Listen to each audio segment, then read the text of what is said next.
గుంటూరులో డయేరియా బాధితుల సంఖ్య రోజురోజుకి పెరుగుతూనే ఉంది.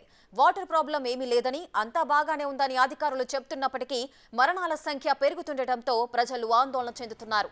ఇప్పటికీ 3 వ్యక్తులు డయేరియా బారిన పడి ప్రాణాలు కోల్పోయారు. మున్సిపాలిటీ నీటి కలుషితంతోనే డయేరియా సంఖ్య పెరుగుతోందని నగరవాసులు వాపోతున్నారు. ఎప్పటికప్పుడు చర్యలు తీసుకుంటున్నామని మేయర్ చెప్తున్నప్పటికీ పరిస్థితి మాత్రం ఆందోళనకరంగా మారింది.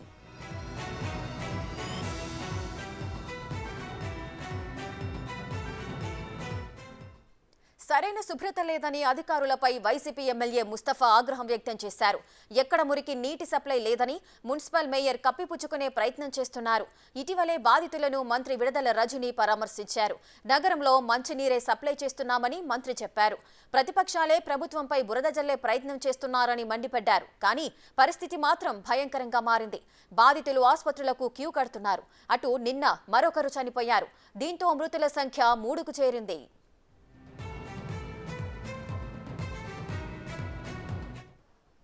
ఇదే అంశానికి సంబంధించిన పూర్తి వివరాలు మా ప్రతినిధి సాయి శంకర్ అందిస్తారు.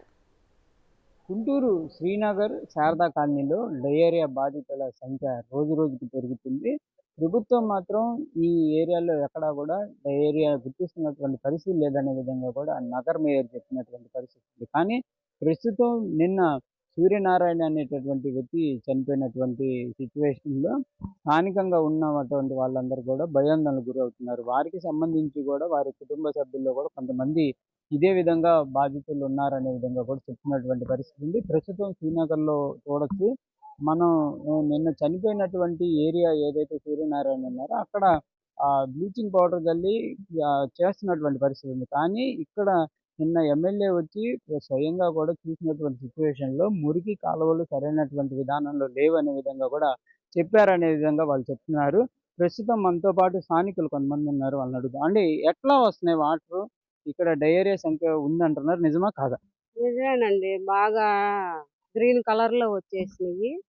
మామూలుగా అవి బాత్రూమ్ వాటర్ లాగా డ్రైనేజీ వాటర్ లాగా వచ్చేసినాయి. చాలా ఇబ్బంది పడ్డాము. వాటి వల్లే జాండీస్, విరేచనాలు, మోషన్స్, వాంతింగ్స్ అలా వస్తున్నాయి అని చెప్పారు. ఇంట్లో కూడా కొంతమంది ఇబ్బంది పడుతున్నారు అంటున్నారు. ఎలా ఉంది? తగ్గలేదండి జాండీస్. ఫస్ట్ డెంగ్యూ జ్వరం అన్నారు, వాంతింగ్స్ అయినాయి. తర్వాత హాస్పిటల్లో తీసుకెళ్ళాము. 2 చోట్ల తీసుకెళ్ళి అడ్మిట్ చేయాలని చెప్పారు. జాయిన్ చేశారు. ప్రైవేట్ గా ట్రీట్మెంట్ తీసుకుంటున్నారా? గవర్నమెంట్ ట్రీట్మెంట్ ఇస్తుందా? ప్రైవేట్ గానే. మీరు ఏఎన్ఎం వచ్చి మీ దగ్గర నమోదు చేయడం కానీ ఏమి జరగలేదు? ఎవరు రాలేదండి. మీరు చెప్పారా కనీసం? అనిల్ వాలంటరీ అనిల్ దగ్గర తీసుకుని కూడా నేను ఫోన్ నెంబర్ చేసి చెప్పాను. ఊరక రోడ్డు మీద వెళ్తా అడిగారు కానీ వచ్చి మరి ఏంటమ్మా ఎలా ఉందని కూడా అడగలేదు మమ్మల్ని. కాలువలు ఎప్పటి నుంచి స్టార్ట్ చేశారు అప్పటి నుంచి ఉంటుంది. కానీ కాలువలు స్టార్ట్ చేస్తున్నారు అనుకున్నప్పుడు మరి ఏదైనా మెసేజ్ ఇవ్వాలి కదా. అదంతా జనాలకి, పిల్లలకి, వీళ్ళకి ఇదంతా అయిన తర్వాత మెసేజ్ మీరు చేసినా ఏముంది దానికి లాభం? ఇప్పుడు ఈయన ఉన్నారు పెదనాన్న, అటు పక్కన ఒక పెదనాన్న ఉన్నారు. అసలు వాళ్ళైతే మరీ వీక్. ఆయనంటే ఈయనకంటే హెల్త్ ఇష్యూస్ ఉన్నా కానీ ఎవరికైనా ఇట్లాంటివి జరిగితే ఎప్పటి నుంచో హెల్త్ ఇష్యూస్ ఉన్నా ఆయన ఈ టైంలో చనిపోవడం ఏంటి? అది ఇది కదా.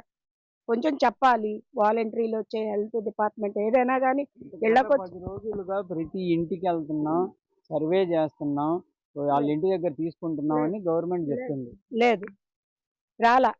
అది ఇప్పుడు ఇక్కడ ఏరియాలో జరిగింది కాబట్టి మాకు తెలుసు కాబట్టి మేము చదువుతున్నాం. అది ఇంకెక్కడెక్కడ జరుగుతున్నాయి ఎవరికి తెలుసు?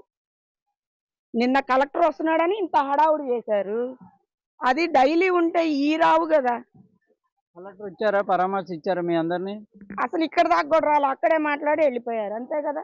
రాలేదుగా నాన్న దగ్గరికి కూడాను రాలే. నిన్న ఆయన వచ్చారు ముస్తాఫా, కాసేపు పరిచేటప్పటికి ఆ కాలువ బాగు చేశారు, ఆ డ్రైనేజీ బాగు చేశారు. అది బాగు చేయగానే కాలువలో డ్రైనేజీ నీళ్లు మీకు చెప్పకూడదు అంత దరిద్రంగా వచ్చినాయి. అంటే మేము గత 10 రోజుల నుంచి ఈ నీళ్ళే ట్యాంకీకి ఎక్కిస్తున్నాం. అయితే మాకు తెలియకుండా చేసిన పనులు ఇవే. మరి మాకేదన్నా మెసేజ్ ఇస్తే ఇట్లా కాలువలు కట్ చేస్తున్నాం, మీ వాటర్ ఇలా వస్తుంది అంటే మా ఇదిలో మేము ఉంటాం కదా. అలా లేకపోయేటప్పటికి ఏం చేస్తాం? మరి పడ్డాం, మేమే బాధలు పడ్డాం. ఇంటికి వచ్చి పొద్దున్నే 5 గంటలకి నీళ్ళు వచ్చే సమయంలో టెస్ట్ చేస్తున్నాం అనే విధంగా చెప్తున్నారు. టెస్టింగ్ కోసం ఇన్ని రోజుల్లో ఎవరన్నా వచ్చారు అసలు? అంటే ఈ 10 రోజులు కాదు, ఈ సంవత్సర కాలంలో వస్తున్నారు. కానీ ఇట్లా జరిగినప్పుడు మరి మనకు వచ్చి టెస్ట్ చేయలేదు కదా. అంటే మేము 4 గంటలకు వస్తున్నాం, మేము 5 గంటలకు వస్తున్నాం అని చెప్తారు గానీ, ఆ టైంలో మీరు బెల్ కొట్టండి. మేము ట్యాంకీలకి ఎక్కిస్తాం గానీ ప్రత్యేకంగా తిప్పుకొని ఇదే వాసన చూడాలని ఏం తెలీదు కదా మనకు గూడాను. ఒక 5 రోజులు మాత్రం మేము ట్యాంకీలకి ఎక్కించుకోవాలి. బయట నుంచి వాటర్ తెచ్చుకొని మొహాలు కడుక్కోవడం. ఇక బాత్రూమ్స్‌కి తప్పదు కాబట్టి అయ్యేవాడు. ప్రత్యేక ట్యాంకర్లు పంపించామన్నారు. ట్యాంకర్లు కూడా ఏం రాలేదు. రాలేదు. మా ఏరియాకి రాలేదు. అది నిన్న మీరొచ్చారు కాబట్టి ఇవాళ అది హడావుడి చేశారు.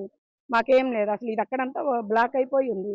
10 రోజుల పాటు సరైనటువంటి నీళ్లు రానప్పటికీ కూడా ప్రభుత్వం దృష్టి పెట్టుంటే బాగుండేది అనే విధంగా కూడా వాళ్ళైతే చెప్తున్నటువంటి పరిస్థితి ఉంది. చర్యలు లేకపోవటం వల్లే ఇదంతా జరిగి చనిపోయినటువంటి సంఖ్య ఎక్కువగా ఉంది. దాంతోపాటు మరికొంతమంది బాధితులు కూడా ఉన్నారు. వారికన్నా తక్షణం ఆహ్, సరైనటువంటి ట్రీట్మెంట్ అందించాలనే విధంగా కూడా స్థానికులైతే కోరుతున్నటువంటి పరిస్థితి ఉంది. కెమెరామెన్ సిద్దుతో సాయి శంకర్, గుంటూరు నుంచి.